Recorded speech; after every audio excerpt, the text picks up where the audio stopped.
Oh,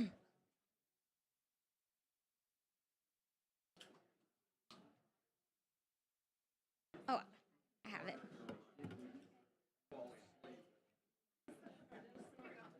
Oh, I think we should just give it to okay, cool.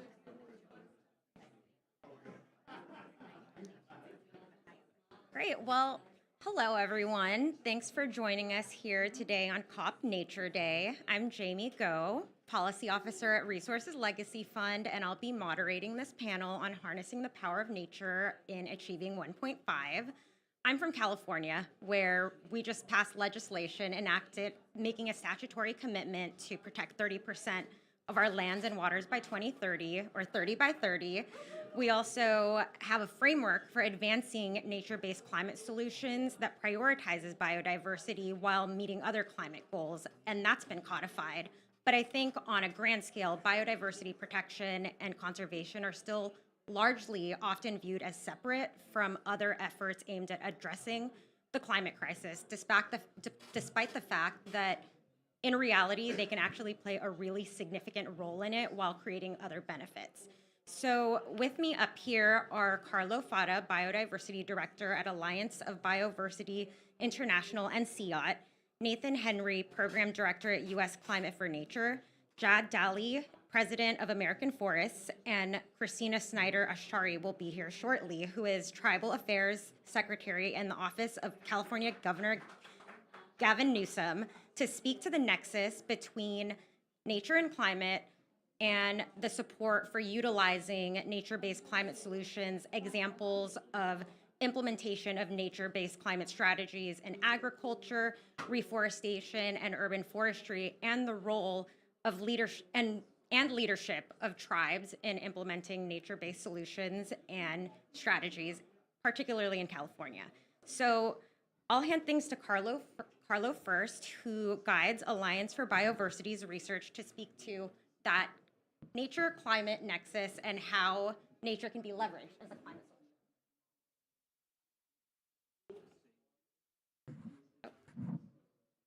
Yeah.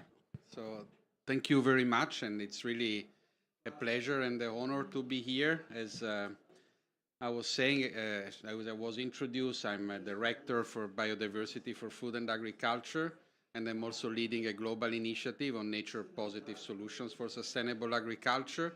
And it's really exactly about the nexus between agriculture, environment, food. Um, so these are the challenges. I mean, I think we're all aware of them, and we know that agriculture is responsible for 80% of deforestation, clearing new land, some through climate change. According to some statistics, it varies by the methods, but is responsible for up to 37% of the greenhouse gas emission, which is a kind of self-inflicted punishment, because then those greenhouse gas emission and the climate change and the raising in temperature and extreme event reduce the production and productivity of crops and agriculture. So by producing so much greenhouse gas emission, then you reduce your capacity to produce food.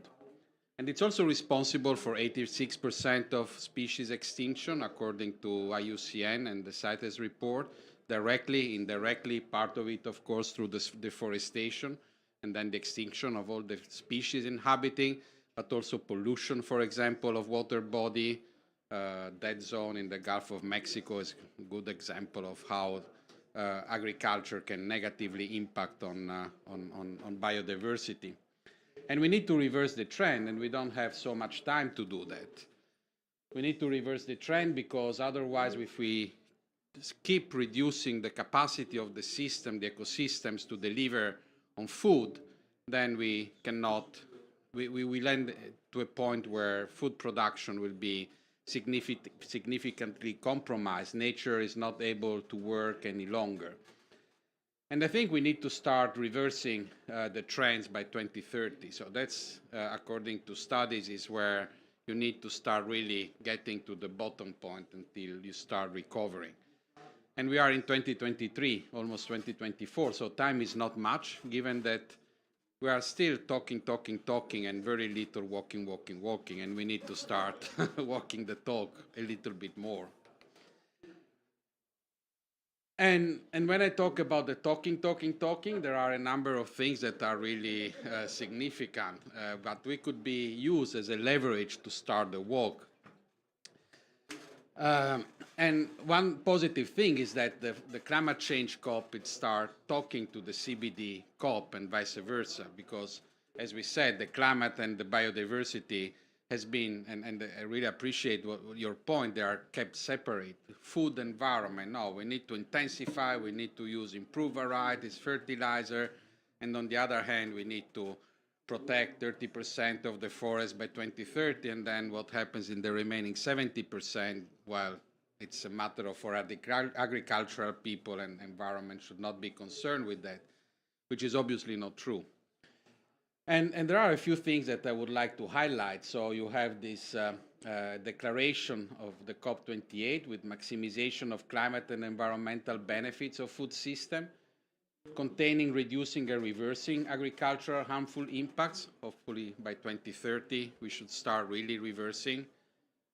Conservation, protection, and restoration of natural ecosystem with the focus on enhancing soil health. So this is a very strong nature-based agenda that the COP is trying to pursue, in which obviously biodiversity plays a big role. And then the CBD last year in December approved the Global Biodiversity Framework, which is the other very important framework, and both start talking about food system. The CBD has been very reluctant to talk about food until the previous COP, the COP15, because it was concerned with the environment. And environment and food, well, each one has its own business, let's not mix up things.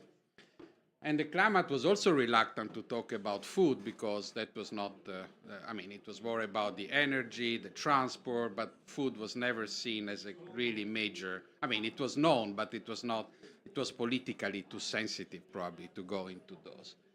But the same way the COP start talking about food, starting shyly from Glasgow, a little bit more last year, and this year with the declaration the very first day, the CBD start doing the same, and they put in the Global Biodiversity Framework an entire program focusing on agriculture.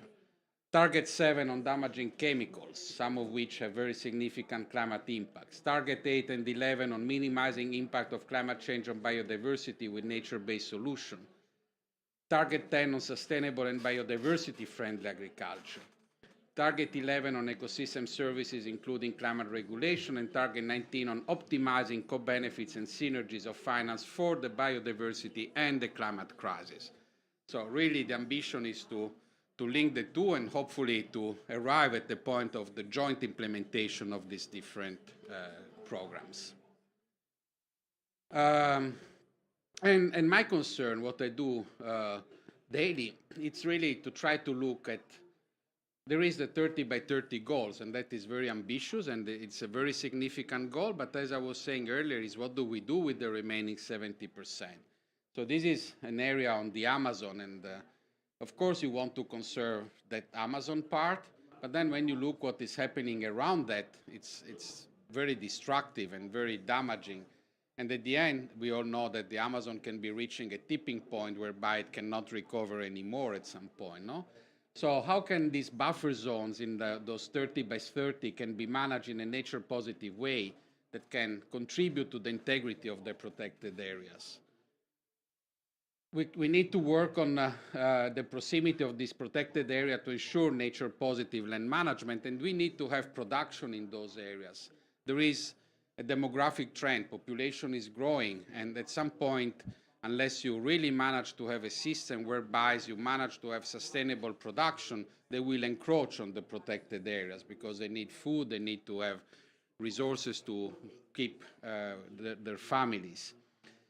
And overall, you need really to have agricultural areas with more biodiversity, agroforestry, hedgerows, more trees on farm. These are all potential ways through which you not only ensure the healthiness of the protected areas, but also you ensure a much larger areas in which you can create green corridors, connectivity elements to be considered from the agricultural production. We have the tools. We have the tools that meet with the local knowledge. Local knowledge is very important, and and we need to work very strongly with the indigenous community, because a lot of the things that science know uh, are a lot of the things that the indigenous people know are not really the subject matter of many science work. And if we want to have this reversing trend by 2030, we need to work with all the possible knowledge system that can contribute to that, so the indigenous. So this is one platform where we call it Diversity for Restoration, and it looks at which kind of species you want to use for restoring degraded areas. And it's based on a number of database behind, including the local knowledge around the tree species. Because if you just plant the trees and the communities are not benefiting from them, they're going to cut them. So we need to plant species that can actually grow well because of the ecological condition, but also tree species that the farmers can use for their livelihood. So it needs to be defined and decided together with the farmers. And then under the trees, you need to start planting crops. So this is a restored area in Kenya in the Lake Turkana region. So after you plant the trees, you create a better environment because you have more water. It's a very dry area, as probably many of you know. But then you can start practicing more agriculture and you can have horticulture. And then you start having improving nutrition, improving income by planting crops that can really benefiting the entire community. And this is a pastoral community that is kind of voluntarily moving into more agriculture, at least during certain parts of the year, benefiting from a restored environment with more trees. You can use a number of digital tools. So in Kenya, there is this, you can geolocate all the planting that the farmers are doing. M-Pesa is a way to transfer money by telephone and can work all over Kenya. So you can pay the farmers for planting their trees, and then each transaction can be taken by blockchain.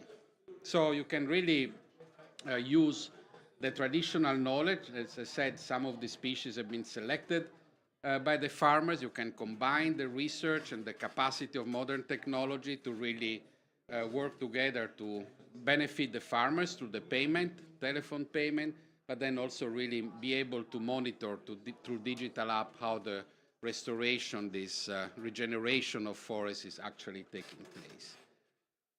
This is a wild environment, so to say. This is, you can do the same for agroforestry, major commodity crops. We are developing a similar tool for agroforestry production of cocoa, coffee, and banana.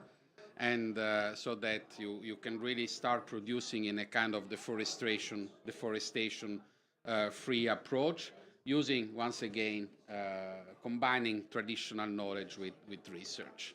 Thank you so much.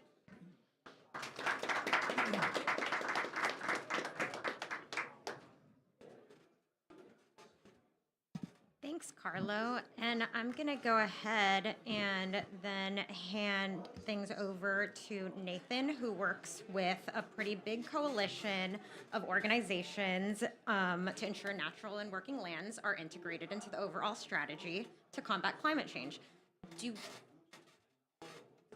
No worries.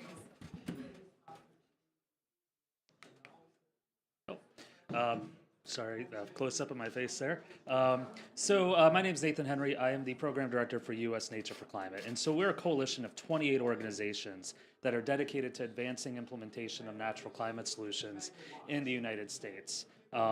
So before I got into the conservation realm, I was a political consultant and a public opinion researcher. And so what I'm going to talk about today is how we integrate research-based messaging into efforts to communicate with policymakers and others about expanding implementation of natural climate solutions.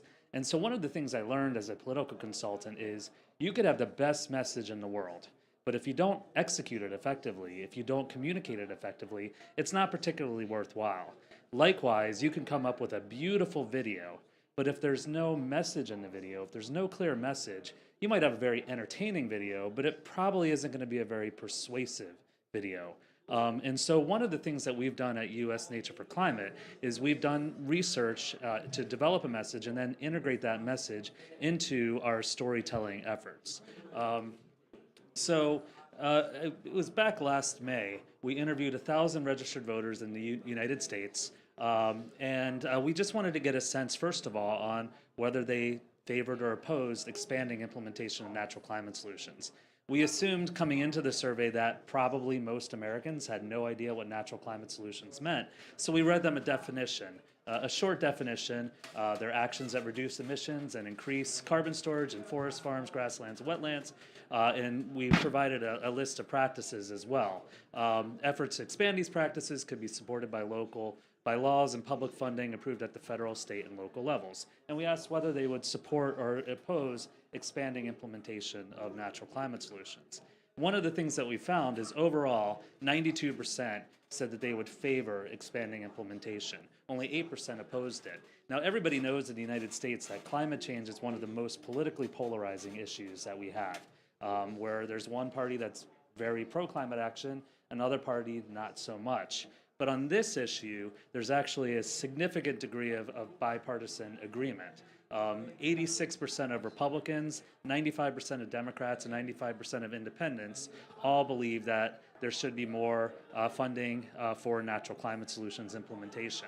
Now, I don't think we can just kind of go say, okay, our job's done, we're going to go home now, because if you look at the bottom of the bar there is some room to grow on intensity. You can see that only 36% of Republicans strongly feel that natural climate solutions should be expanded. And even among Democrats, there's significant room for growth. So one of the objectives in our messaging isn't really to persuade people, it's to mobilize people, to turn them into champions for natural climate solutions. We also interviewed rural voters as well and found that support levels were basically the same, were very much within the margin of error. With our poll, we didn't want to just demonstrate strong support for natural climate solutions. We also wanted to develop a message. What do we say to most effectively make the case for implementing natural climate solutions? And we talked a little bit about the nexus between climate action and biodiversity. One of the things that we found is that our most effective message, 46% said it was a very convincing reason to support expansion of natural climate solutions, was that one of our most important natural climate solutions is protecting the forests, coastal wetlands, and grasslands that we already have. In addition to storing carbon, these are the places that make America beautiful, and we owe it to future generations to protect them. We tested a separate version that focused a little bit more on wildlife and recreational activities, and both did equally well. So we found that a message that combines sort of that conservation and climate thread is extremely effective. We also found that talking about the co-benefits for water, for water quality, increasing resilience to extreme weather, and providing benefits to landowners and farmers was also extremely effective. And so what that kind of told us is we rarely ever just talk about the climate mitigation benefits of natural climate solutions. We always pair it with a list of other benefits as well, which is one of the reasons why I think that this strategy is so strongly supported across political party. And finally, we have a third messaging approach, which really drills down on the economic benefits of climate resilience. For every dollar spent on disaster prevention, you save $6 in future costs. And we tested a whole battery of additional messages, but these were really the ones that rose to the top. So we came up with messaging recommendations. Now, I haven't been in the conservation field for very long, but I've learned that there's kind of two approaches to messaging. Some people will develop gigantic 40-page books of every single possible message you could say in favor of natural climate solutions and say, here you go, take these and pick the ones that work best for you, which in my personal opinion is not a very effective way of messaging, because some of those messages are going to be more effective than others, and you have no control over which ones people use. You're also going to get 25 different people saying 25 different things, which basically creates just a bunch of noise that isn't going to be particularly effective. So I'm a big believer in come up with a simple, concise message that you repeat over and over and over again. And my old boss, Mark Mellman, one of the smartest people I've ever worked with, used to always say, just at the point where you feel like you can't possibly say something again, where it's just going to drive you crazy to say the same message, is usually the point where other people, normal people, are just starting to catch it. So repetition is your friend. And so our message basically encapsulates those 3 points. You know, they provide a wide range of benefits for people, the environment, listing out a few of those benefits. One of our most important natural climate solutions is protecting the forest, coastal wetlands, and grasslands we already have, and then talking about the economic benefits of climate resilience as well. We add on 2 additional messages. The overall strong support for natural climate solutions is in itself a message. Because if you're a policymaker, you really like being on the 90% side of an issue, not the 10% side. So you're lowering the political risk for supporting natural climate solutions. And also, we always make sure to contextualize natural climate solutions as part of a broader strategy. We don't want people to say, okay, we planted a few trees, we're good. Climate change is solved. We always make sure to contextualize it within a need to also decarbonize energy and transportation. So we deliver our message by providing a poll memo, messaging recommendations for our partners, and through integrating our messages into storytelling efforts. Anytime we create a video, before we decide even what video to shoot, we say, these are the 3 messaging points that we want to make. And if the story that we have doesn't allow us to make those messaging points, we find a different story. And so, one of the things that I think storytelling is particularly effective, is effective as a way for delivering message, is because it provides an opportunity to profile successful examples of natural climate solutions. We always make sure our key messaging points are integrated into the videos. And I believe that testimonials, most of the time when we tell a story, it's through the lens of somebody on the work actually doing the ground. That's the second part of what I talked about earlier. You could have the best message in the world, but if you don't deliver it effectively, it's not going to be effective. And so having people who are actually doing the work, delivering your message points, makes it much more effective. And finally, we always try to contextualize what we are advocating with strong visuals as well. Most policymakers in Washington have no idea what agroforestry looks like or what a coastal restoration project looks like. And so by providing those visual cues, that helps really drive home the what we're actually asking them to do. And so that's how we integrate natural or polling into our messaging. And I hope I'm going to stop now because I want to make sure Jad has enough time to speak as well. So thank you.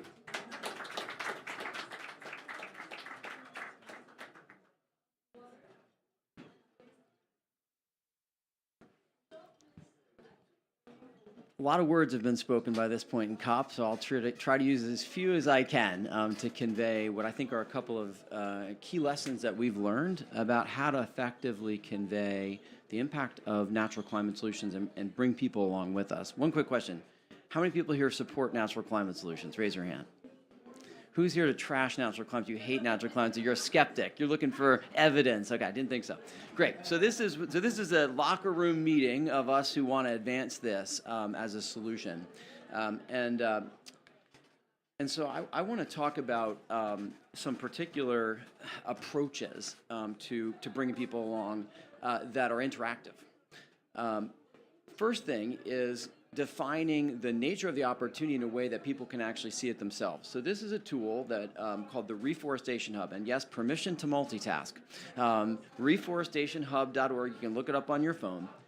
And the Nature Conservancy had led some incredibly important research scoping the scale of the reforestation opportunity in America. And this is everything from planting trees in cities and suburban areas to agroforestry to reforesting large burn scars or afforestation of large landscapes. So it's really every possible form of reforestation.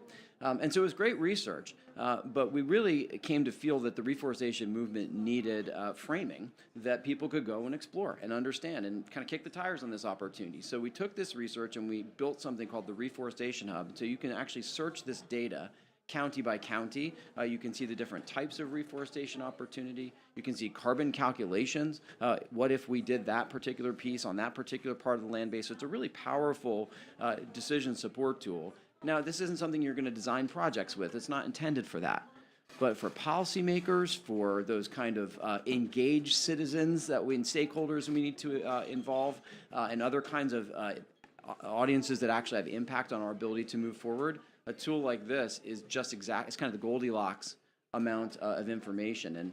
And by the way, not that you said you didn't need to be convinced, but the more trees opportunity in the United States is a big opportunity. And we've looked at this at all scales and through different lenses, but roll it all up, 148 million acres of land in the United States that have potential for one form or another of adding trees, the right trees in the right places. We're not talking about reforestation in grasslands or where it doesn't belong, so we filtered that out.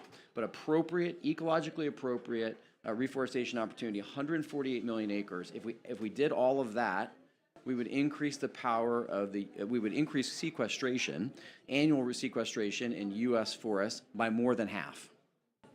To talk about a simple number, if we reforest America, activate this opportunity, we can increase the power of sequestration in U.S. forests by more than half. And by the way, today, U.S. forests are sequestering about 16% of our carbon emissions. So you're talking about getting us to, just with reforestation alone, roughly a quarter of our carbon dioxide emissions being captured by the forest sector in the United States. That's a huge opportunity. So the second thing, though, is this isn't just about carbon. And where have we gotten resistance? Well, it's when people think, oh, you forgot about biodiversity. It's just about sticking trees in the ground to maximize carbon. You're going to be planting carbon plantations. No, we're not. And so here's a great example of what the reforestation movement looks like in the United States. And I use that word movement very intentionally. This is the Rio Grande Valley of South Texas. It's a place in America that has some of the most disadvantaged communities anywhere in our country. There is an amazing community-based reforestation movement going on there, and it's everyone from the U.S. Fish and Wildlife Service to school districts and everyone in between. And we're really happy to be in that in-between part. With staff in this valley, we've been working there for 20 years. Over 90% of the thorn forest of the Rio Grande Valley, one of the most biodiverse systems on Earth, you can see it, over 500 species of birds, over 300 species of butterflies, 45 threatened and endangered species like the ocelot that depend on these lands. And over 90% of them have been cleared. So by bringing those forests back, planting them back with more than 40 different species that we're weaving back into these landscapes, we're restoring the carbon sequestration power of this valley, and we're bringing back biodiversity. We're protecting the health of the Rio Grande River. And you know the most important thing?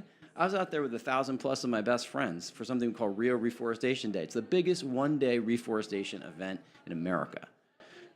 It was an incredible experience, and you had kids in onesies, you had Girl Scouts, you had students, you had professionals from the Fish and Wildlife Service all out there together in the hot Texas sun, bringing land back to life. And so I would suggest I gave you all the ecological benefits, but the societal benefit right now of taking action like that together, that's what the climate movement needs, that's what our country needs, right? The agency that comes with taking action like that together.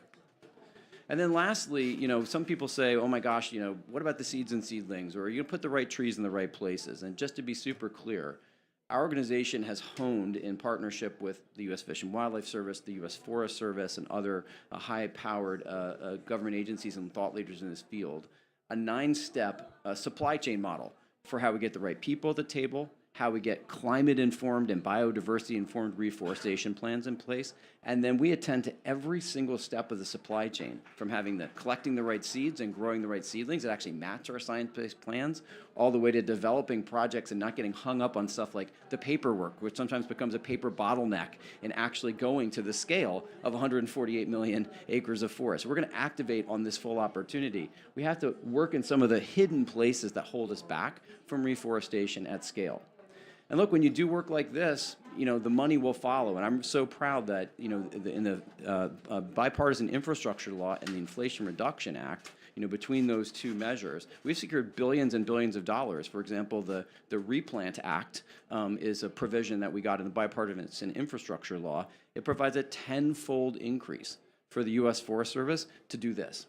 And it was because, we showed the opportunity, the carbon opportunity, the multi-benefit opportunity, and then we showed our readiness to activate on it with sophistication. And that's why we got this, what will be ultimately billions of dollars per decade, permanent funding source from the Congress to go out and fully reforest our national forest system, closing a 4 million acre backlog, and keeping up with the kind of forest loss that we're seeing in the face of climate change. Real success story. Well, I'll just give you one more. So we talked about climate mitigation, right? We talked about carbon, we talked about biodiversity, and we certainly talked about climate justice, I think, in terms of the nature of the communities that I described to you in the lower Rio Grande Valley. But I want to get to an even more intense issue with trees and climate justice, and it is the need to create tree equity in our cities.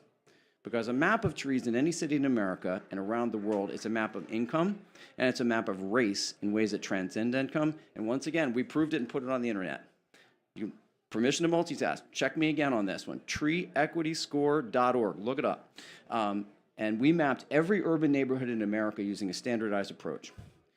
where do we have trees and where do we lack them, using a locally normalized approach so we know where trees can actually grow and what amount of tree cover is possible. So what's there versus what's possible, neighborhood by neighborhood, all across the country. And then correlated it with age, race, economic factors, health status, and the actual temperature difference in that neighborhood. This neighborhood in Southwest Detroit is over 18 degrees hotter than the citywide average because it has a fraction of the tree cover that a neighborhood like that should have. The people who live in those neighborhoods, that neighborhood, are the folks who are most vulnerable to extreme heat, who most need the air filtration for dealing with the high levels of air pollution that you find in this part of Detroit and aren't getting it because they don't have trees. This is an environmental justice crisis. And again, we're on it by naming and framing this issue with data. The reality that if we create tree equity in our cities, we can create an equitable and climate-friendly cooling solution, carbon-neutral cooling in the face of extreme heat, natural air purification, just by remedying these systemic inequities, horrific inequities that we have of tree cover in our cities. We created the term tree equity, we put it on the map, and we showed that, again, it isn't just trees, but it's functional. In Phoenix, one of our partner cities, Cities of Phoenix was so moved by this data, they voted to create tree equity in every neighborhood by 2030. But not just trees anywhere. In those high-need neighborhoods, we're aligning them for needs like walking and biking, using public transit. So this is the first of 100 cool corridors that we're creating in Phoenix. So we're aligning our investment with tree equity, with active transit routes. This is actually connects a school, a park, a library, and public transit stops in the Levine neighborhood of South Phoenix. That's what success looks like in doing urban forestry with intention for climate change, for social justice, and for the functionalities of a low-carbon lifestyle in our cities. And so lastly, I'll say just one other example that I could have showed you our supply chain model for urban forests. It's slightly different than the one I showed you. It's a 10-step model. It's slightly different from the one that I showed you for our work with large landscapes. But the key factor is it's about, in all instances, partnership. It's about understanding all the steps that are necessary to get it right. And one of the steps that's most important for doing this work in cities, in our opinion, is to turn this investment that we're making in these neighborhoods into jobs for people in those neighborhoods. There's a big workforce gap that we have to fill to do this work at scale, to work of tree equity at scale. But shame on us if we don't work with folks in these neighborhoods that are most fundamentally economically underserved and actually turn that investment into jobs for people in those neighborhoods. And so the Detroit Tree Equity Partnership is a fantastic example of this, where you have the city, you have corporate leaders like DTE Energy and Deloitte, you have nonprofit organizations from a national organization like American Forest to the Greening of Detroit, a spectacular community-based organization, and lots of other partners just kind of all crowding in to set big goals for tree equity-focused planting, using that data, creating career pathways for people to come in, predominantly incarcerated citizens, and to many of these jobs, helping us create the workforce, and then ultimately having a full system of urban forestry focused by data to actually deliver tree equity in our cities. And I would suggest to you, that's what success looks like. You know, Nathan put out those kind of simple sentences, but when you take people into what this is really about and the impacts that we're really creating and our readiness to do this work with data-driven seriousness, with rigor, but with love for each other and our communities and building something powerful, who wouldn't be on board for that?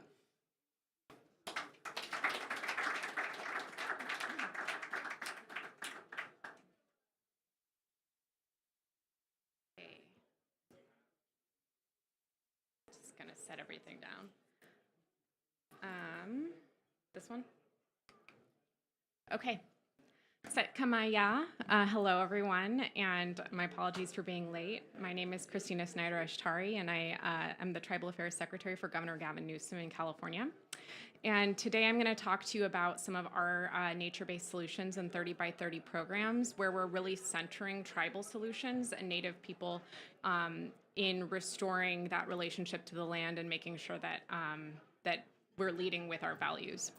So before I start, I did want to point out kind of illustrative of how important the biodiversity of California is to Native people.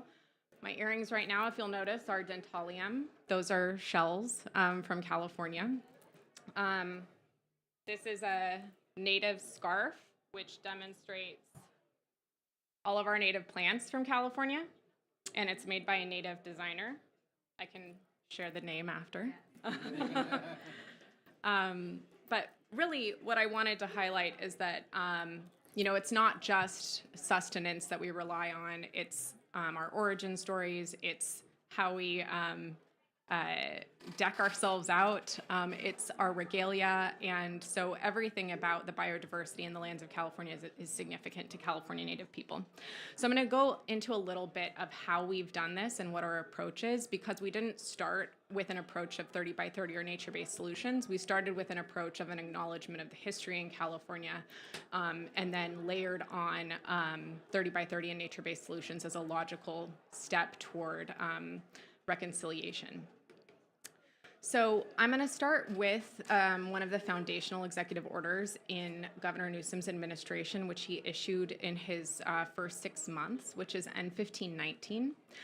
In that executive order, the governor apologized for the state's historically sanctioned depredations and prejudicial policies against California Native Americans, reaffirmed and incorporated by reference the principles of government-to-government engagement outlined in Executive Order B1011, which is an executive order from the previous administration calling on all state agencies to consult with Native people, and then establish a Truth and Healing Council to examine the history and recommend remedial action for those depredations. We're in the process right now, and if people want to talk about that, we can talk about it after this panel. In September 2020, Governor Newsom then issued a statement of administration policy on Native American ancestral lands to encourage state entities to seek opportunities to support California tribes' co-management of access to and ownership of natural lands located in their ancestral territory and under the ownership or control of the state. If you are watching our press releases, we just had a release on 40 acres that were transferred to a Paiute tribe in California, and then also their fishery was transferred for ancestral control as well. And that's kind of under this guidance of the governor. Right after that, we issued N8220, which is the 30 by 30 and nature-based solutions executive order. And within this executive order, Governor Newsom outlined a comprehensive and results-oriented agenda to expand nature-based solutions across California. And it called for restoring nature and landscape health to deliver on our climate challenge goals and other critical priorities, including improving public health and safety, securing our food and water supplies, and achieving greater equity across California. I think I might say this later in the presentation, but also within that executive order is a mandate to work with California tribes to develop these solutions. And it was very much part of our thinking in if we want to encourage this access, co-management, and restoration of relationship with lands, this is a perfect opportunity to do it, and there's no one better to lead than California tribal nations. But we needed to do significant consultation to understand what would be most meaningful to California tribes, and that was embedded within that executive order. So in 2022, building on the agenda, Assembly Bill 1757 requires the California Natural Resources Agency to determine an ambitious range of targets for nature-based climate solutions that reduce greenhouse gas emissions to support state goals to achieve carbon neutrality and foster climate adaptation and resilience by January 1st, 2024. The effort reflects California's commitment to increase climate action in our natural and working land sector, meeting or exceeding goals called for in the scoping plan for achieving carbon neutrality, the natural and working lands climate smart strategy, and the California climate adaptation strategy. As you can tell, I'm a lawyer by trade, so I'm not as good with the poppy comms, but that will be my takeaway from this presentation, I think. But I do have a photo now, and this I think is interesting to just illustrate kind of the state of play in terms of Native peoples. This doesn't point out all of the tribes. This is language families and cultural groups pre-contact. And so this overlays all of California. So prior to displacement removal and state-sanctioned killing of Native people in California, several diverse Native communities inhabited the whole of what makes up the state. So when we talk about ancestral lands, 5 minutes? Okay, I'll talk very fast. When we talk about the whole of ancestral lands, we're talking about all of California. Prior to contact, California was the most diverse and populated place north of Mexico in North America. And so if you see a broader map of the United States with the cultural layers, it's basically like bigger chunks of tribes, but here you'll see that there's super diversity tons of microclimates, which makes it more conducive to having a lot of people who have different cultures because they can just live in their own microclimate and trade when needed.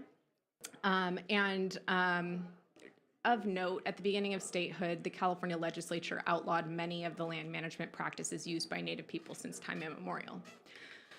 I'm going to talk a little bit about tribal sovereignty, but of note, the legislature outlawed traditional burning, which was used for both forest management, so healthy acorn crops. California tribes have basically engaged in agricultural practices of acorn orchards since time immemorial, but then also for hunting as well, to clear out pasture lands and have healthy native grasses. So just as a primer, this is way more complicated than I'm putting on here, but there's a unique legal and political relationship between the federal government and federally recognized tribes, which means that the federal government federally recognized tribes as government units with regulatory authority on their lands outside of state regulatory authority. As sovereign nations, tribal governments have the inherent right to hold elections, determine their own citizenship, and consult directly with the U.S. on policy, regulations, legislation, and funding. Tribal governments can create and enforce laws that are more strict or lenient than state laws, but they're not subservient to state law. And the lands within a tribe's jurisdiction are held in trust by the federal government for the benefit of the tribe, so not alienable.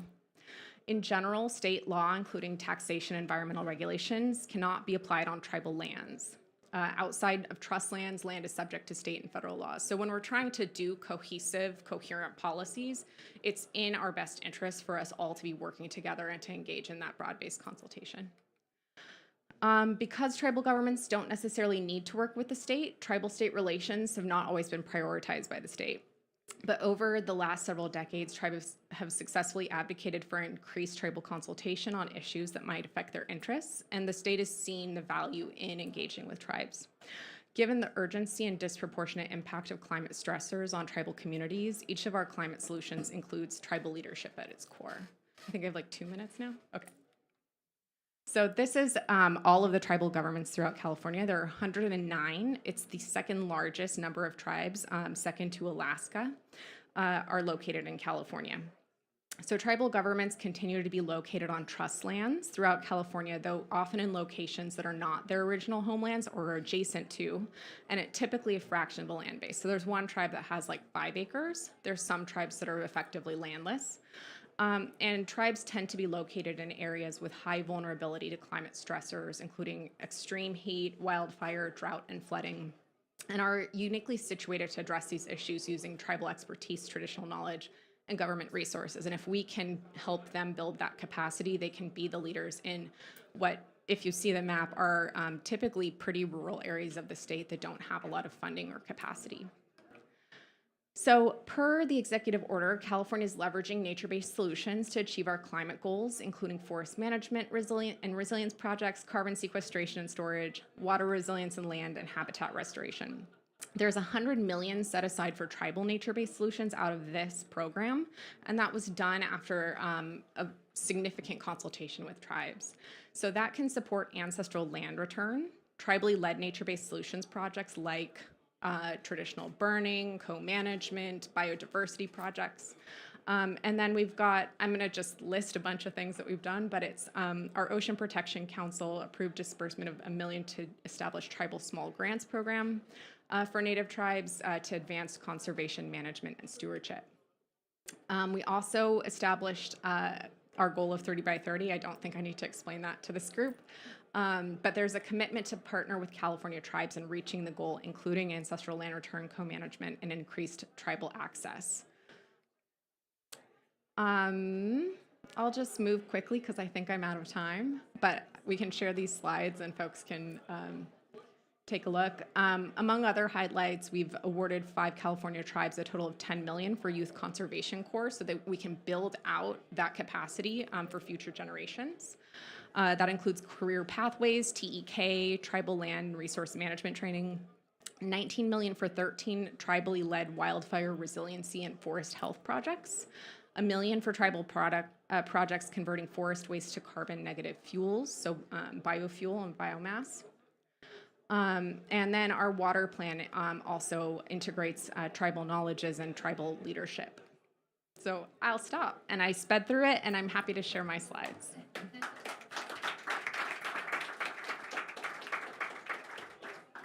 So I know we only have a little bit of time here left, and I did want to give everyone an opportunity to give some closing remarks, but maybe I'll pose a question to the group since we have heard a couple different perspectives here. I figured maybe there could be a prompt for the closing remarks. And the question is, it seems like this group is all on the same page. We support nature-based solutions as a climate strategy. What do you think it's going to take for that to be embraced more broadly? Feel free to jump in, whoever. Yeah, no, thank you. I think it requires obviously more funding. Without money, cannot be implemented. But also it requires a clearer framework of what are the outcomes that we want to achieve. And when one would, so when you start funding more projects on nature using nature-based solution, I think we need to be very clear where you want to stand and what are the multiple benefits, social, economic, and environmental that we want to achieve. I think we don't have yet a clear framework and a measurable framework to really convince investors and donors to put money, because it's not very clear where are we, what this will be heading. Got it. Well, and let me squeeze in one last, I think, really relevant piece of information that I dropped the mic so fast that I left this one out, which is the culmination of that story about tree equity and building a tree equity movement in America, with Tree Equity Score being a critical part of that, is that the Inflation Reduction Act includes $1.5 billion for grants to cities and frontline organizations and other partners, youth and faith organizations, to do that work. The baseline before that was the entire federal spending on urban forestry was $36 million a year, a couple $1 million a year of it going out into anything like grants to cities and their partners. And so how do we get from a baseline of a few $1 million to $1.5 billion? It was naming and framing it the right way, making it relevant to people.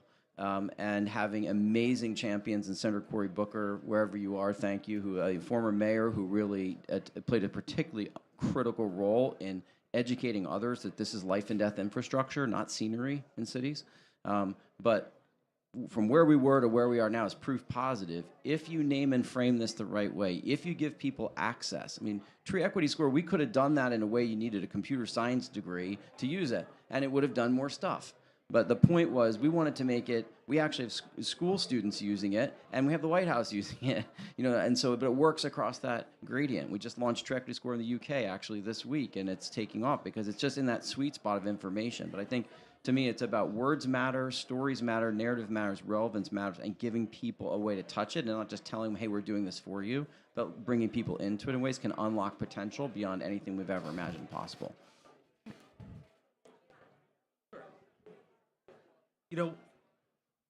I think one of the things that makes the co-benefits message so powerful is that it enables you to relate natural climate solutions to a broad array of other issues that a lot of people care about.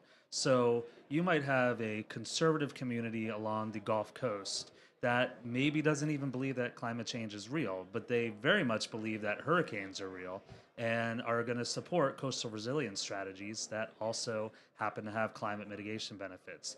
You could have somebody, an outdoor recreation enthusiast, who also doesn't really believe that perhaps climate change is that big of a problem, but they care very much about habitat for wildlife and about outdoor recreation.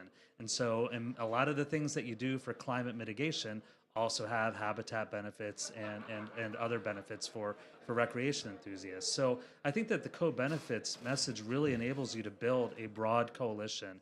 And I think that's reflected in the 86 to 95% support we see for natural climate solutions overall. And so in my opinion, to really ramp up implementation of natural climate solutions, we need to activate as many of these constituencies as possible to make the messaging relatable to them, to focus on other things that they care about. And, I don't really care why you do something that has carbon mitigation or climate mitigation benefits, as long as you, at the end of the day, end up doing it. So. And from my perspective, I think you have to center the human experience in all of this. I think for too long we talk about this like it's nature is separate from people, but really we're doing this because people are part of the ecosystem that is the earth. And so, especially from an indigenous perspective, so many times throughout history, conservation has been used as an excuse to displace indigenous people. We saw it with, the establishment of national parks. I think there's a lot of anxiety that I've heard throughout this conference from indigenous people that this is just going to be another excuse to displace Native people.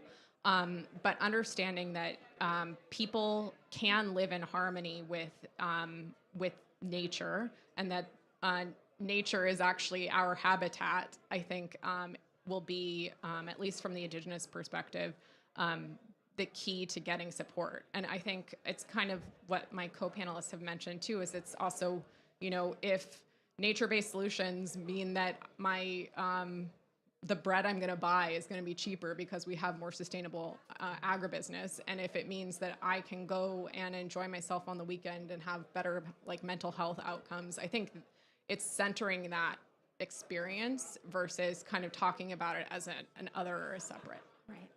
That's a really good answer. And I feel like that all ties back together, and really appreciate everyone's time. I think that this is as. Oh, okay. So I can take an audience question if anyone has one. Sure. As a Canadian who lives in South America, watching American politics is kind of interesting, let's say. I find the response quite fascinating. It's really great how it's bipartisan and all that. And I was wondering maybe a couple things. One, do you think this could somehow be marketed or used as a way to say, hey, look, we can work together to achieve other things too that perhaps a majority of Americans agree upon? One. And on the other hand, and the other part of this was, that small part, that really tiny minority that's totally opposed. Are you afraid of those guys? So, first of all, sure. But I'd much rather be on the 92% side than the 8% side. And so I think what worries me is that you can, if I, as a former political consultant, so I necessarily have a little bit of a Machiavellian in me, if I really wanted to turn people against natural climate solutions, you probably could figure out a way to polarize it just as much as everything else. The good thing is, I don't know that there's a huge constituency of people in the United States that really have an agenda to do that. So I think that's, kind of a benefit. And could you refresh my memory on the other part of your question? Well, just the idea that there's bipartisan, the point that there being bipartisan support. I mean, when you're out there planting your trees in a Republican state, you're going to have all sorts of people out there with different political views. And maybe this could be some sort of way to help unify a nation that, frankly, from the outside looks very, very divided. Yeah. Sorry, I didn't mean to interrupt you. Go ahead. I think, and I'll be short so other people can respond, but I do think it's an on-ramp. I think it's perhaps an opportunity to get people to start to work together, and then perhaps you can collaborate on other things. And I think this is an easy solution for people, I think, to agree on. And that's why, you have Republican senators and members of Congress wandering around here who strongly support, they might not say for climate mitigation reasons, but they strongly support a lot of the strategies that we're proposing. So I do think it's an on-ramp that could potentially lead to further collaboration down the road. Yeah, I completely agree.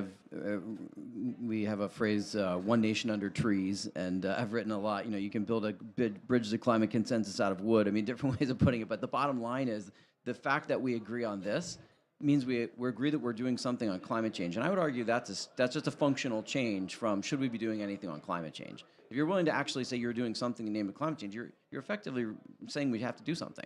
And that's been a problem for the 30-plus years I've been working on this issue. So I think we have to actually take the win there. But the reality is that especially because of some of the employment benefits, our numbers say 25.7 to 31 jobs per $1 million invested, direct, indirect, and induced jobs for the kinds of activities I was talking about, everything from urban forestry to rural reforestation. And so when you add that economic development piece to it, it really is another, breaks down some of those political divides. So I do think it can be this pathway to a new consensus if we use it in the right way. And I think it's actually been tragic, candidly, that some folks have used the political consensus on this as actually a reason to denigrate it. As though, well, if we agree on this, that means that we're letting people off the hook on broader climate action, as opposed to saying, we have you in the door now, how can we work to get you all the way there? That's the way that we choose to think about it. I choose to think about it. And, you know, I could go, I'll stop myself. I could go on for hours about this, but suffice it to say, I think you're on to something really important there. Hi, thank you guys. We were just in Georgia. It's very similar to what his question was, but we were just in Georgia, and when they found out we were from Northern California, everyone rolled their eyes, and it was very dramatic. How are we missing with this messaging? How is the messaging being, how are we missing the target? Does that question make sense? No, I mean, I guess what I would actually say to you is what's interesting to me is I actually think on this one, I don't think we are. With the exception, I mean, interestingly enough, the attacks that have come against natural climate solutions that have done the most damage have come from the left, not from the right. It's been those New York Times pieces that, you know, have, you know, start with, you know, tree planting won't. And that's actually done the most damage. That's been the driver for green hushing, et cetera, et cetera. And so, you know, I would suggest to you that actually we've been very successful in broadening the base of support and having a bipartisan and society-wide base of support for this work. And this work is, I mean, we've approved $20 billion of investment in this, in just Forests for Climate alone, between the Infrastructure Law and the Inflation Reduction Act. That's the largest investment in world history in forests as a climate change solution. So we're doing pretty well there. And I mean, you spoke about some of California's investments are off the charts, and other states as well, and local governments are investing completely unprecedented sums in this work, not to mention the private sector. So I'd actually say we're you know, largely winning, but I think that it feels like what's concerning is we're losing these skirmishes on the edge. So whether it's folks on the left, a small few voices picking at a few things, potentially threatening the whole, or whether it is that 8% that we haven't, you know, brought along that maybe are coming at it from a I don't believe in climate change perspective yet, you know, that we have to get over the hump where everyone agrees it's a problem, you know. But I actually think I think we're doing really well. Great. Well, did you want to say something? Okay, well, we are at time. Really appreciate everyone being here. And I feel like, you know, the fact that we're having this conversation at COP speaks to the points that you're making, that we are unified on this message, and really appreciate everyone coming. Thank you all for coming at the end of this event.